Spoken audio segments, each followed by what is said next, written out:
अमरावती जिल्ह्यातील मोहम्मद आयाज उर्फ तन्वीर या तरुणाने सुमारे 180 मुलींचे लैंगिक शोषण केले असल्याच्या आरोपाने मोठी खळबळ उडाली आहे.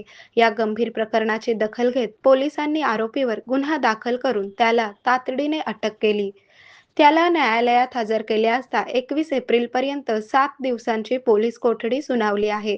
या धक्कादायक प्रकरणाचा अधिक तपास आता पोलीस यंत्रणेमार्फत केला जात आहे. अमरावती जिल्ह्यातील परतवाडा येथे अनेक तरुणींना प्रेमाच्या जाळ्यात ओढून त्यांचे लैंगिक शोषण केल्याच्या आणि त्यानंतर ब्लॅकमेल करून अत्याचार केल्याच्या गंभीर आरोपाखाली मोहम्मद